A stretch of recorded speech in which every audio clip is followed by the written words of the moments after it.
Grabe to. Siyempre, wala ko sa amin. Paano yan?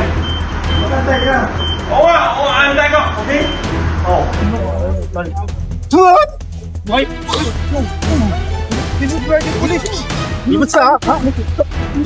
Kayo mag-ahari-harian. Para bang baka mali ang impresyon nyo nung araw na you can pay everybody in the Philippines. Mga kababayan, ano na ba talaga ang nangyayari sa Maynila? Tigas nyo Dayuhan na kayo pa lumalabag. Una, isang Chinese national na naman ang nagwala. Dumura sa mga pulis at nambangga pa umano ng sasakyan. May lisensya ba ito nung hinuli nyo? Ala. That's why. Sorry. Yeah, I feel sorry for you also. Pangalawa, isang Chinese national ang nahuling nagbebenta ng alak ng walang permit. Ang hindi ko katanggap-tanggap sa akin, banyaga ka na, ikaw pa yung malakas ang loob na lumabag sa batas. At pangatlo, viral ang Chinese na dumura mismo sa isang security guard ng McDo. Siyempre, wala ko sa amin. Paano yan? Antay ka. Oo nga, antay ko. Okay? Tatlong magkakaibang insidente. Tatlong nakakagalit na pambabastos sa lungsod ng Maynila. Pero alam nyo, iisa lang ang naging punto ng mensahe ni Mayor Isko. Ikaw mo sinasabi sa inyo Don't do it in Manila. Sa unang insidente, Chinese na nandura sa pulis at nambangga pa. Suspect Su Si Yi. Is this your name? What's your name? How? This one. You speak Tagalog? Speak English? How come you're driving? You don't speak Tagalog, you don't speak English. How did you get the license? You don't know? Yes, you have to do examination to get that. May lisensya ba ito nung hinuli niyo? Ala. That's why. Sorry. Yeah, I feel sorry for you also. Yeah. So hinuli niyo ito, nagda-drive walang lisensya. Ang basis ng paghuli, coding. So high disregard of our rules, the coding rules. Okay, so hinuli ninyo. Anong nahuli? Anong ginawa? Nagtatakbo. Kasi nakabangga pa ng e-trike. At saka isang kotse. Di ba? Bakit? Tumatakbo sa inyo. Gusto kayong tumogisin. Sort of saying. Yan na po yung motor ko. Binangga ko. Binangga yung motor mo. O, see? Cargohin nyo. Yung bang motor na yung pag-aari ng gobyerno o personal mo? Personal ka po. Sayang kung pag-aari ng gobyerno yun. Hindi panibago kaso. Pero pwede mo siyang kasuhan. Damage to your property. You can be also a complainant. Okay. Now, the question is, hinuli niyo may lisensya? May lisensya? Wala po. Nasa cellphone lang po yung lisensya niya. Aba, baka gawang rekto. Opo, gano'n rin po. Rekto nga, no? Ngayon. High-tech ka. Driving without license. Damage to property.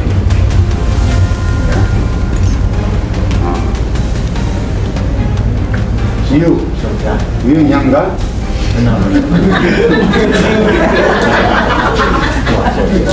Shabu-shabu?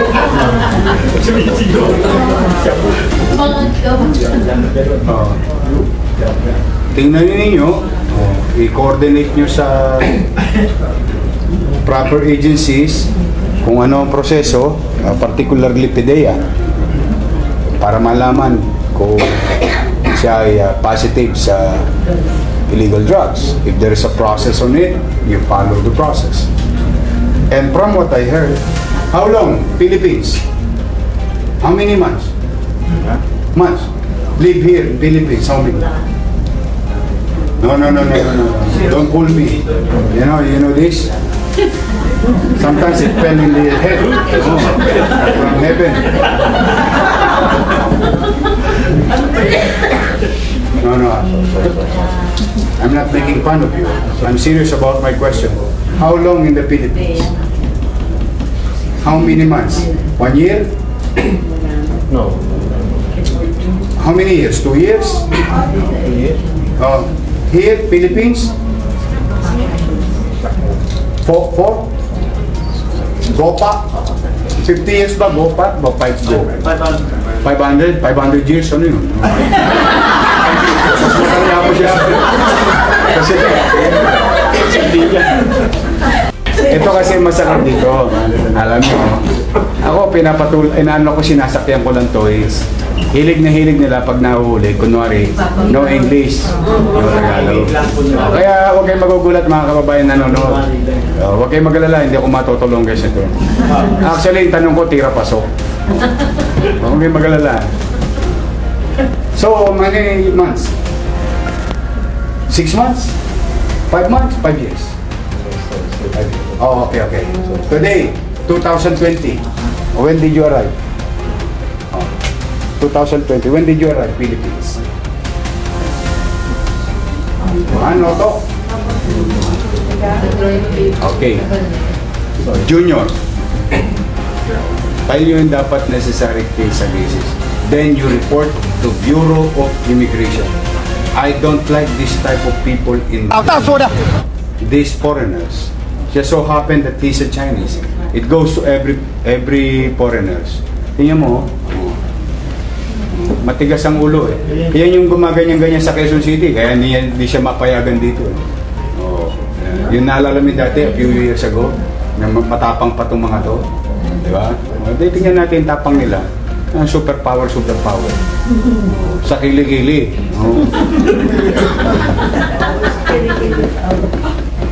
Di ba?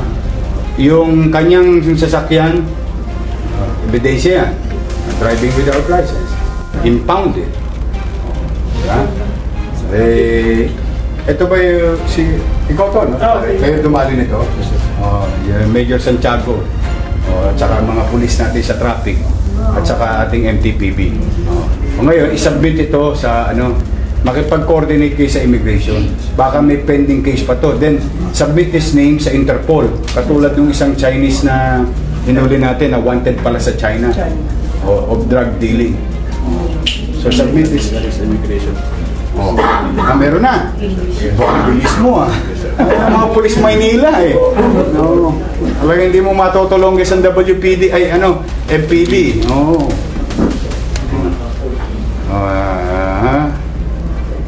In keeping with our views, man, to verify, monitor foreign nationals.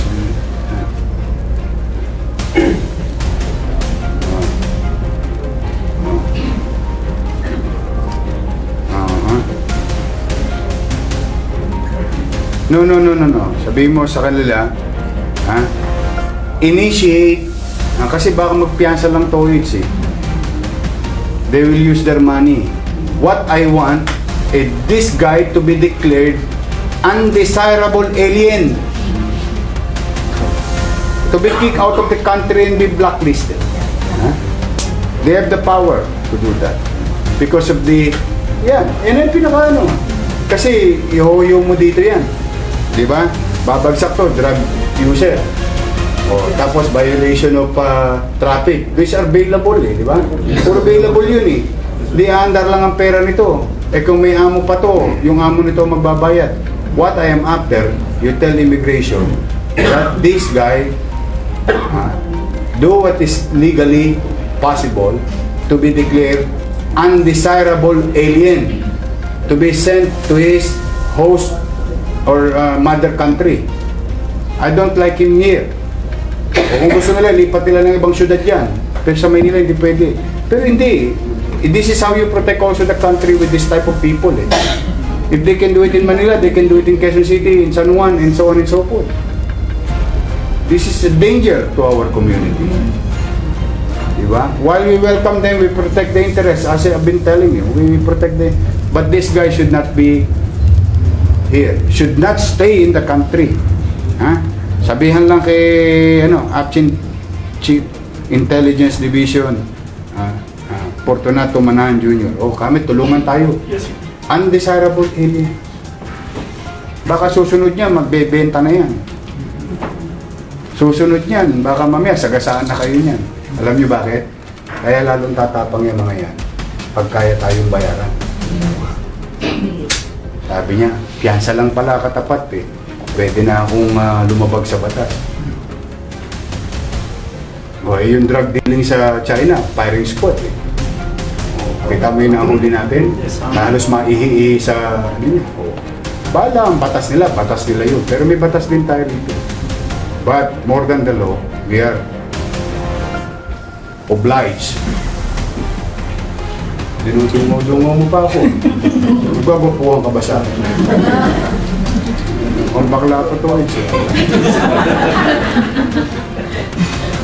but we are obliged to keep our people safe from this type of people, and particularly aliens, alien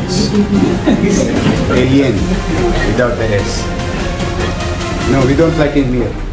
You process, declaring him undesirable alien. That is ang immediate action yan, pabalik kagad sa bansa nila and be blacklisted here. Yun ang pinakamabisa. Sabihin natin, hindi, sayang yung kaso dito. Kaya mo siya. Basta ayoko siya dito sa Maynila, ayoko siya dito sa bansa.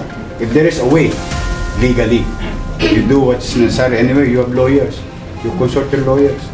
Thank you very much, ha? Kasi mga ganyan, huwag kayo natatakot. Kahit sino pang tawagin nila.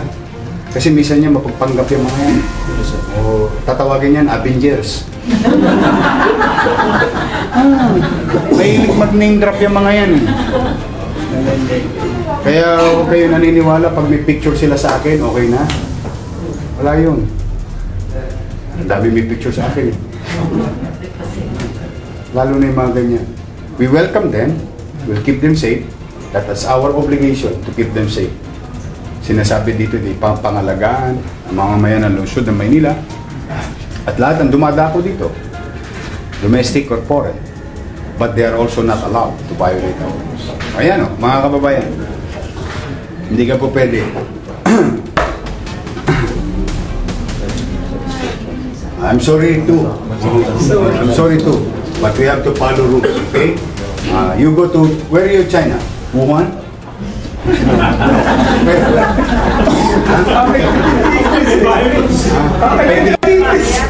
No, Peking. Oh, I always captured Peking duck here. Di ba, hinuli natin mga Peking dito? Oh, Peking duck. Oh, ito, Peking tao. Taga Peking. Oh, dami natin nahuhuling hot meat eh. Na Peking duck, di ba? You Peking Chinese? No. Alam mo, tatawa-tawa ako, ha? Okay. You go to jail, yeah. Please. Junior, seryoso ko. Yes, sir.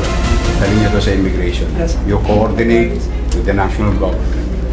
I don't like him here. No way. Do what is necessary. Priority niyo to, ha? Yes, sir. Kasi lalakas pa ang loob ng mga yan. Magchichismisan yan, magiinuman yan. O huwag kang mag-alala. Sa Pilipinas, pag-bail ka lang, okay na. Sa Pilipinas, maglalagay ka lang, okay na. Pagchichismisan tayo ng mga yan. Mamalitin tayo ng mga yan. Sige. You go to jail. Okay. Go. Thank you. Ay, nako. Pare, thank you sa inyo. Thank you, pare. Good job. Okay, matatakot sa mga yan. Sa ating pangalawang insidente, illegal naman na pagbibenta ng alak. At update ko lang kayo, meron tayong inarestong 3 Chinese. Taiwanese national. Nag-ooperate ng nagtitinda ng alak. Diba? Nagtitinda ng alak. Tigas nyo, dayuhan na kayo pa lumalabag. Ayan po, nakalawit na po sila. Ayan po si Wei Mintung, Yu Ping Pan, Yang Wang Yang. Yawa ka, no? Mga talipandas kayo. Kala kasi nito mga to, kung malalakas ang bansa nila, kaya nilang suwayin. Lagi ko mo sinasabi sa inyo, don't do it in Manila. You are all welcome here. In fact, I'm grateful to any foreigners who will invest in the city.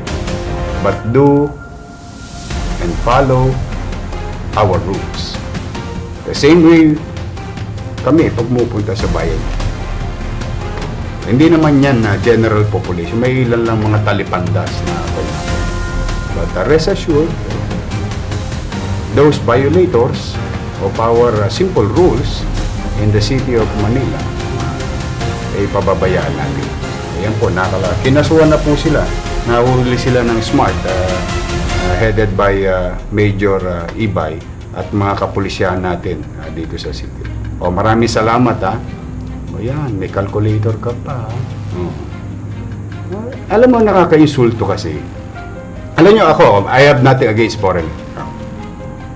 We're also foreigners when we visit their countries. No? I have nothing against them.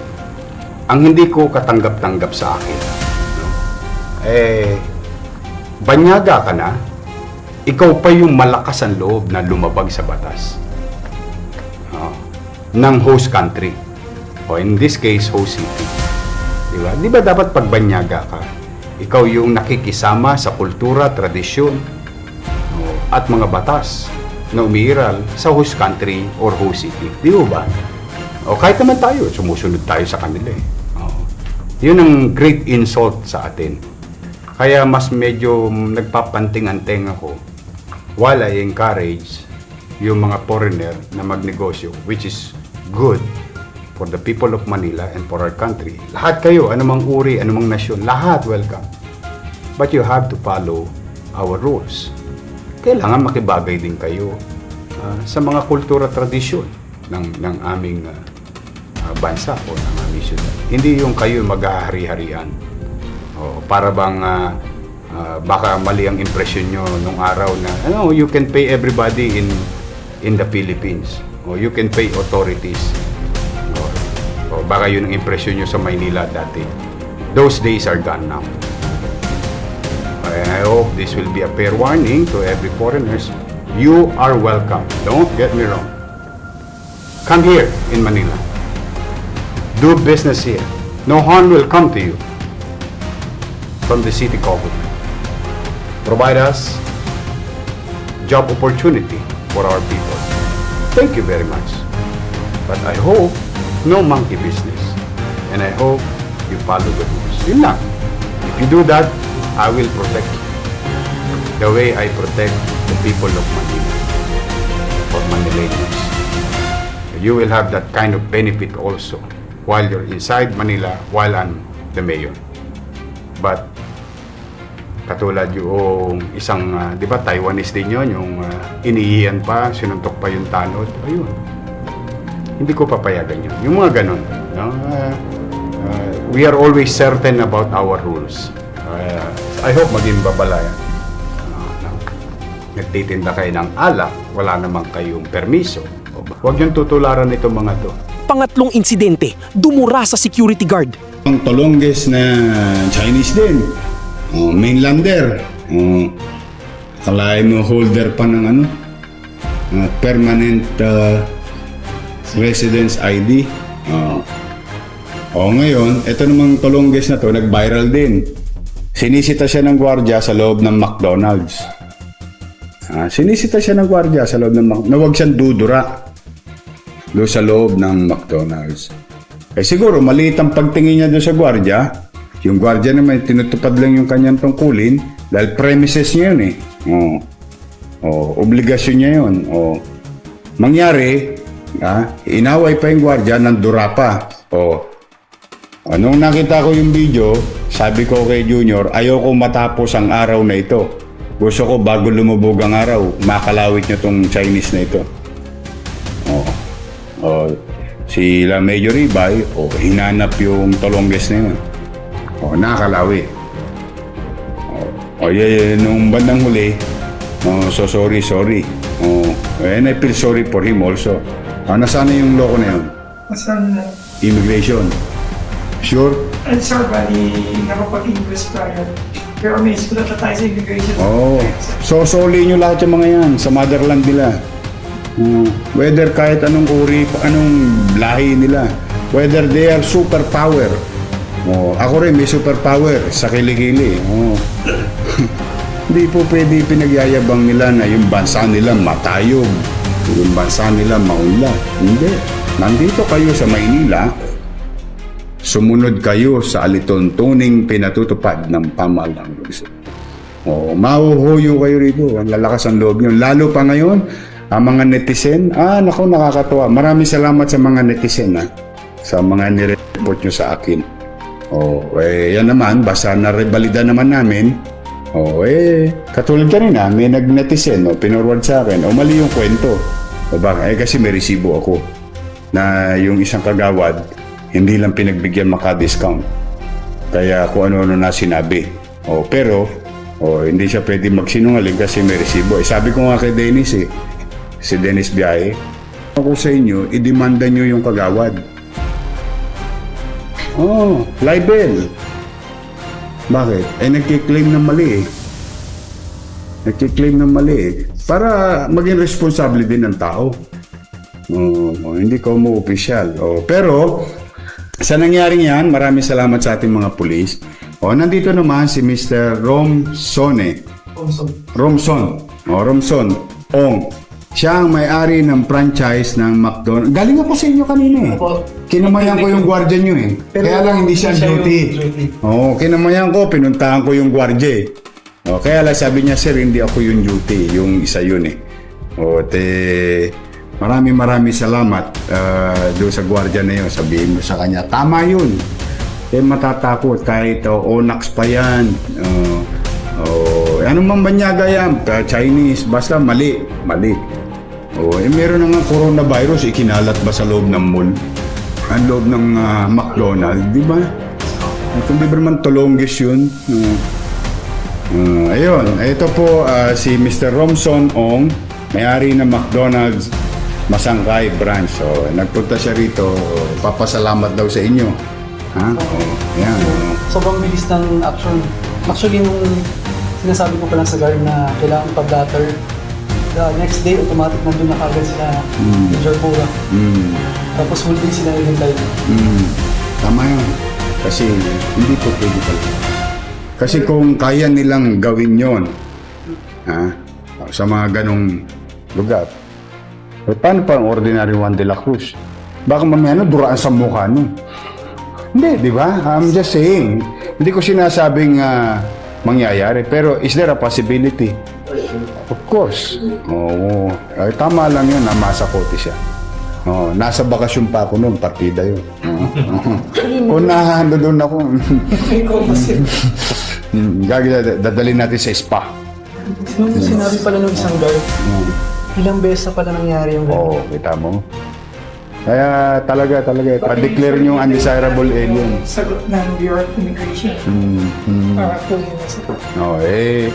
Basta, Romson, umasa kayo, magnegosyo kayo ng maayos, ituring nyo ng makatwiran yung inyong mga empleyado. May senior citizen ka na ba? Sa ngayon wala pa po. Kailan kayo kukuha? Pero hinihintay namin direction from the head office. Yun. Yung PWD. Tulungan ninyo yung mga senior citizen natin makapagtrabaho. Jollibee, yung ibang McDonald's meron kung gusto ko makapagtrabaho yung mga senior citizen. Because if Americans, Japanese, and Hong Kong nationals, Singaporeans can do it, why can't we? The PWDs, yung mga ganun. Let's give them opportunity. Tingnan mo si Jess. Ito lang, Jess. Ang daldal ko, no? Ang mas maganda yung pwesto mo doon pagka naikarga kita ng maayos doon. Kasi gusto ko inclusive. Yung ating mga PWDs, makaka-relate sila, at least ma-report natin sila. Maliit man ang numero nila, gusto lang natin paramdam through Brother Jess na may pagpapahalaga sa kanila ang pamahalaang lungsod. As ba, Brother Jess? Kamusta yung mga yung mga kaibigan natin PWDs, na happy ba sila? Yes. Gusto nila mag-excursion. Excursion? First batch. Pupunta sila Todits? Okay. Sama mo sila. Palakpakan. Ganyan, palakpakan.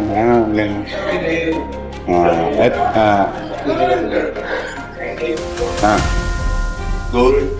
Ha? Ano yung... Thank you. Thank you, thank you. Thank you, thank you. Oo, yeah.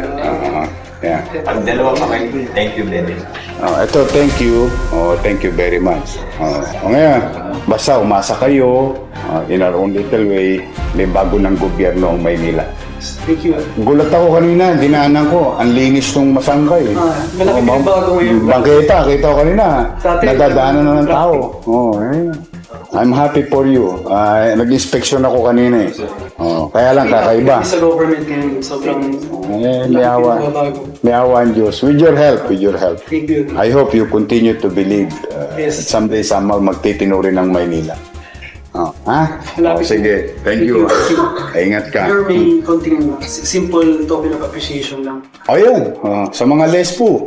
Sa Ayan. Pusta o sa... Hindi. Sa lespo. Sa smart na rin. Smart.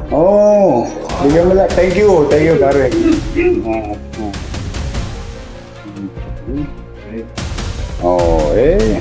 Kita ninyo? Ang mga mabubuti, kinikilala. Buti yan. Ay, nako. Kaya kayo, paano ko ba sasabihin? Minsan mag-aaral nga ako ng Chinese. Hindi, talaga gusto kong kausapin yung mga Chinese na bumibisita. Kasi yung Filipino-Chinese, disente eh. Hindi sa ako, I know how to define. Tayo rin naman mga Pilipino, may mga tolonggis din sa atin eh. Di ba? Kaya lang naawa lang ako kumisa. Kaya gusto kong swertuin ng masinsinan eh. Mag-aral ako ng matsitsempohan ko rin kayo. Mga kababayan, hindi ito tungkol sa lahi. Ang issue dito ay respeto. Respeto sa batas. Respeto sa mga Pilipino. Respeto sa bansang pinuntahan mo. Dahil kahit sino ka pa, Pilipino man o dayuhan, kapag nasa Pilipinas ka, dapat marunong kang gumalang. 3 insidente, 3 magkakaibang pambabastos, pero iisa ang naging reaksyon ng taong bayan. Hindi dapat ito pinapalampas. At sa ilalim ng pamumuno ni Mayor Isko, malinaw ang mensahe. Walang untouchable, walang espesyal, at walang pwedeng mangmaliit sa mga Pilipino sa sarili nating bayan.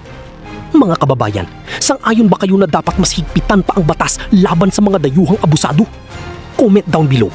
Ako nga po pala ang Kuya Genyo na palaging nagpapaalala sa inyo na dapat alam mo to.